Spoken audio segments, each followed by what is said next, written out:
वैसे तो आपने संघर्ष, धैर्य, साहस की बहुत सारी कहानियां सुनी होंगी, लेकिन एक ऐसा इंसान जो अपने परिवार से बहुत ज्यादा प्यार करता था, लेकिन वही परिवार के सदस्य एक-एक करके उस इंसान और इस दुनिया को छोड़ के चले जाते हैं। वो इंसान टूटता है, जूझता है, संघर्ष करता है, लेकिन लड़ना नहीं भूलता। लड़ता है और भारत के सबसे बड़े संवैधानिक पद, राष्ट्रपति पद तक पहुंचता है। दोस्तों, मैं बात कर रहा हूं भारत की 15वीं राष्ट्रपति द्रौपदी मुर्मू के बारे में। ओडिशा के एक बेहद ही सरल, सामान्य और संथाल आदिवासी परिवार में जन्मी द्रौपदी मुर्मू ने कभी भी नहीं सोचा था कि एक बेहद ही सामान्य परिवार से होने के बावजूद वे भारत के सर्वोच्च पद तक पहुंचेंगी।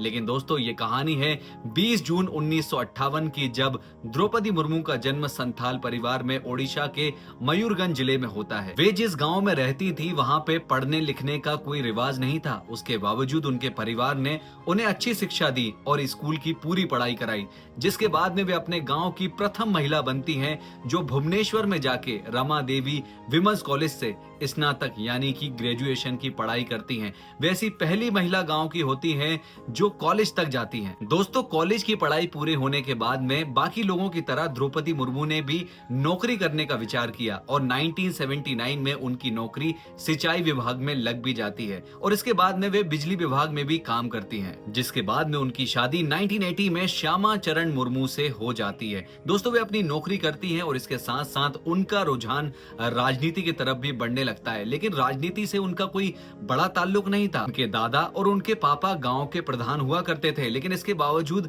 महिलाओं के लिए ऐसी कोई सुविधा नहीं थी। 1994 में वे एक शिक्षक के रूप में कार्य करती हैं और कई सालों तक बच्चों को पढ़ाने का कार्य करती हैं, जिसके बाद में 1997 में पहली बार अपने ग्राम पंचायत रायगंजपुर से पार्षद का चुनाव लड़ती हैं और जीत जाती हैं। ये पहला मौका होता है जब वे राजनीति में कदम रखती हैं और वे जीत भी जाती हैं। इसके बाद सन 2000 में भाजपा के टिकट से पहली बार मयूरगंज जिले के विधानसभा से विधायक का चुनाव लड़ने की कोशिश करती हैं और वे जीत भी जाती हैं, जिसके बाद उन्हें पहली ही बार में वाणिज्य, परिवहन और मत्स्य विभाग में मंत्री पद भी दिया जाता है। वे आदिवासी मोर्चा की प्रदेश अध्यक्ष भी होती हैं। इसके बाद दोस्तों, एक बार फिर से 2009 में उन्हें भाजपा की ओर से टिकट दिया जाता है और एक बार फिर वे विधायक बनती हैं, लेकिन इसके बाद 2010 में वे लोकसभा चुनाव लड़ने की कोशिश करती हैं और इसमें वे हार जाती हैं। और इसी बीच सन 2009 में द्रौपदी मुर्मू की जिंदगी का सबसे खराब दिन आता है, जब उनके बेटे, जो कि चाचा चाची के पास में रहते थे, वे दोस्तों के साथ में कहीं जाते हैं और रात को जब घर लौटते हैं तो उनकी तबीयत कुछ ठीक नहीं लगती।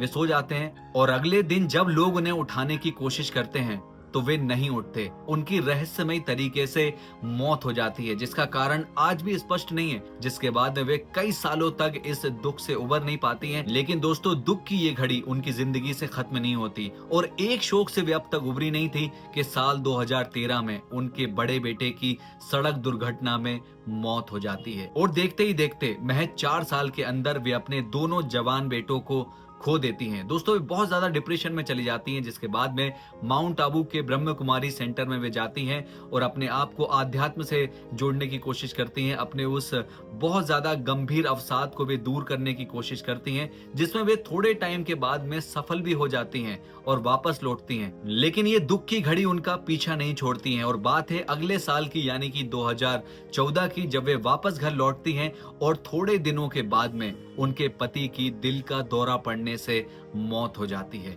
दोस्तों, एक बहुत ही गहरी ट्रेजेडी एक बार फिर से द्रौपदी मुर्मू की लाइफ में होती है, यहाँ तक कि अब अपने दोनों बेटों को खोने के बाद में वे अपने पति को भी खो देती हैं। दोस्तों, एक ऐसा इंसान जो अपना सब कुछ खो चुका था, वे अपने बेटों को खो चुकी थी, वे अपने पति को खो चुकी थी, लेकिन इसके बावजूद वे लड़ती रही, वे संघर्ष करती रही, वे गहरे अवसाद में रही। दोस्तों, इतनी बड़ी बड़ी ट्रेजेडी होने के बाद में वे आम लोगों की तरह कई बार टूटी, कई बार बिखरी, गहरे अवसाद में रही, लेकिन फिर भी उन्होंने जीवन जीने की राह निकाली। और ये सब कुछ खो जाने के बाद भी दोस्तों, उन्होंने जिंदगी के मकसद, जिंदगी जीने की राह को कभी नहीं छोड़ा और लोगों की सेवा को अपना धर्म बनाया। वे राजनीति के माध्यम से लोगों की सेवा करती रही और 2015 से लेके 2021 तक झारखंड की पहली महिला राज्यपाल बनी। दोस्तों, 2021 के बाद में वो दौर आया जब उनकी जिंदगी का शायद सबसे सुनहरा पल, शायद उनकी जिंदगी को अब तक जो उन्होंने संघर्ष और सेक्रीफाइस किया था वो उन्हें मिलने वाला था, क्योंकि 2022 में रामनाथ कोविंद जी के कार्यकाल पूरे होने के बाद में भारत को